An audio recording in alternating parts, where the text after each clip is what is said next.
যেটা বললাম যে লাফার্জ হোলসিমের আমাদের একটা বড় ইনভেস্টমেন্ট আসার সম্ভাবনা আছে, সেটা নিয়ে আমরা ওনাদের সাথে কাজ করছি। ওনাদের বেশ কিছু সমস্যা ওনারা ফেস করেছেন বিদেশি ইনভেস্টর হিসাবে। আমি প্রতি প্রেস কনফারেন্স এসে আপনাদেরকে নতুন একটা গল্প বলি যে বিদেশি ইনভেস্টরদেরকে কীভাবে আমরা ঠিকভাবে ট্রিট করতে পারিনি। তো এই ক্ষেত্রেও আসলে আমাদের এরকম একটা সিচুয়েশন তৈরি হওয়ার সম্ভাবনা ছিল, আমরা চেষ্টা করছি সিচুয়েশনটাকে অ্যাভয়েড করার জন্য। আর সকালের প্রোগ্রামে আপনারা দেখেছেন যে আমরা পাঁচটি সংস্থা বা ইন্ডিভিজুয়ালকে আজকে অনার করেছি।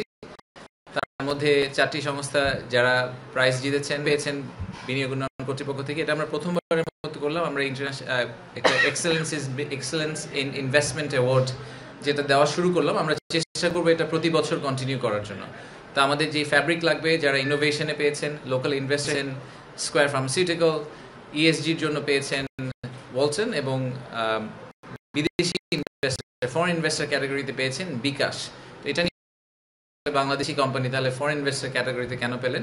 তাদেরকে আমাদের ফরেন ইনভেস্টর ক্যাটাগরির যে ক্রাইটেরিয়াটা ছিল সেটা হচ্ছে যে মেজরিটি শেয়ার হোল্ডিং যদি বিদেশি হয়, 50%-এর বেশি শেয়ার হোল্ডিং যদি বিদেশি হয়, তাদেরকে আমরা একটা ফরেন ইনভেস্টর কোম্পানি বলছি। তো বিকাশের ক্ষেত্রে সেটাই হয়েছে। বিকাশের কিন্তু বড় বড় ইনভেস্টররা হচ্ছে IFC, Gates founding and financials. তারা মিলে আসলে মোর দেন 50% অফ বিকাশের ওনারশিপ। তো আর ফাইনালি আমরা আজকে কি হাকসংকে বাংলাদেশে অনারারি সিটিজেনশিপ ঘোষণা করেছি। আপনারা দেখেছেন যে ওনার জন্য এটা খুবই একটা ইমোশনাল মোমেন্ট ছিল। যারা ভিডিওটা দেখেছেন, যারা এক্সপিরিয়েন্স করেছেন, তার জন্য ইমোশনাল মোমেন্ট ছিল। সো এরকম আমাদের আসলে এইরকম অ্যাম্বাসেডার দরকার। উনি এখন যখন কোরিয়া যাবেন, উনি কিন্তু এখন বাংলাদেশের জন্য একটা ডিফারেন্টভাবে বাংলাদেশকে দেখবেন, ডিফারেন্টভাবে বাংলাদেশকে সাপোর্ট করার চেষ্টা করবেন, কারণ উনি এখন নিজে বাংলাদেশের পার্ট। উনি সবসময় করে আসছেন 45 বছর ধরে, বাট এখন we have made it permanent. So এই ছিল আমাদের সারাদিনের প্রোগ্রাম। আমাদের একটা ব্রেকআউট সেশনও হয়েছে। ইউরোপিয়ান ইউনিয়ন আজকে রিনিউয়েবল এনার্জির উপর একটা ব্রেকআউট সেশন করেছেন। আমাদের এনার্জি অ্যাডভাইজার ছিলেন, আরও বড় বক্তারা ছিলেন আজকে ওখানে সারাদিন। এগেন আমি আবারও আমাদের 300 মানুষের ক্যাপাসিটিতে আমাদের যেই পরিমাণ ইন্টারেস্ট ছিল, প্রায় 500-এর বেশি মানুষ এসে হাজির হয়ে গেছেন। তো আমরা তাদেরকে যতটুকু অ্যাকোমোডেট করা সম্ভব অ্যাকোমোডেট করার চেষ্টা করেছি। তো আমাদের ভবিষ্যতে হয়তো এই প্রোগ্রামটাকে আগামী বছর আমরা যখন করার চেষ্টা করবো, আমরা এটাকে চিনমৈত্রীতে নিয়ে যাব, কারণ clearly the demand is there, the excitement is there. So আমরা এটাকে আমাদের লোকাল ইনভেস্টমেন্ট এবং ইন্টারন্যাশনাল ইনভেস্টমেন্ট দুটাকেই আমরা একটা মোমেন্টাম দিতে পারবো হয়তো।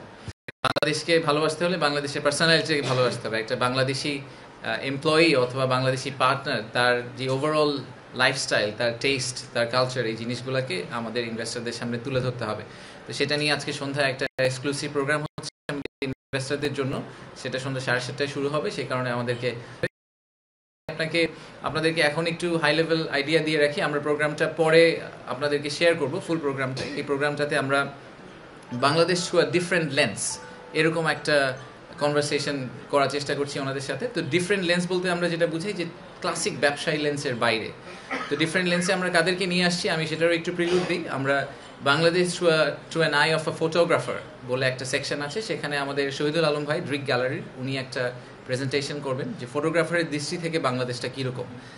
এরপরে আমাদের যে আর্কিটেক্ট আছেন মেরিনা তাবাসসুম, উনি একটা ডেলিবারেশন করবেন যে একটা আইজ অফ অ্যান আর্কিটেক্ট বাংলাদেশ আসলে দেখতে কিরকম। আমরা আমাদের ফুটবলার, এখন তো ফেমাস ফুটবলার আছে, video owner point of view থেকে মানে from a footballers point of view Bangladesh আসলে দেখতে কিরকম। আর তারপরে আমাদের একটা বেঙ্গল সিম্ফনি, যারা ইমন চৌধুরীর যে টিমটা, ওনাদেরকে একটা ক্লাসিক বাংলাদেশি যে একদম হার্ডকোর মিউজিক, সেই মিউজিকের ভিতর দিয়ে নিয়ে যাবেন, এই মিউজিক্যাল জার্নির ভিতর দিয়ে নিয়ে যাবেন 15-20 মিনিটের জন্য। এবং ফাইনালি আমাদের একটা ফ্যাশন শো আছে ওখানে, সেটা হচ্ছে বাংলাদেশি জামদানি, বাংলাদেশের রিক্সা, বাংলাদেশের যে ট্রেডিশনগুলো, সেইগুলোকে আপহোল্ড করার জন্য, সেইগুলোকে শোকেস করার জন্য আমরা একটা ফ্যাশন শোর মতো অর্গানাইজ করেছি মিউজিকের সাথে সাথে। So that's generally the size of the programme. আপনারা ভিডিওটা হয়তো সামনে পেয়ে যাবেন, but I am really excited about it. আমার ধারণা যে এই প্রোগ্রামটার শেষে একজন বিদেশি ইনভেস্টর, যিনি প্রথমবারের মতো আজকে, ইনফ্যাক্ট আমি যাদের সাথে কথা বলেছি, অনেক বড় বড় ইনভেস্টর আজকে আমাকে বলেছেন যে ওনারা আগে কখনো বাংলাদেশে আসেননি, এই প্রথমবার আসলেন। তো তাদের জন্য আসলে বাংলাদেশের এই ফুল 360 ভিউটা খুব দরকার, not only the business environment but how the people are. So ওইটাকে আমরা আজকে দিন শেষে আমাদের গোল হচ্ছে যে ওই জায়গাটায় পৌঁছানো, যে ওনারা যখন এই দেশ থেকে ফেরত যাবেন, বাংলাদেশ থেকে ফিরে যাবেন, তখন ওনাদের বন্ধু বান্ধব, ওনাদের কলিগ, এদের কাছে যখন ওনারা বাংলাদেশের গল্পটা বলবেন, যে এক্সপিরিয়েন্স ছিল, ওনারা একটা ফুল পিকচার দিতে পারেন। এবং আমাদের হয়ে ওনারা অ্যাম্বাসেডর হিসাবে কাজ করবেন।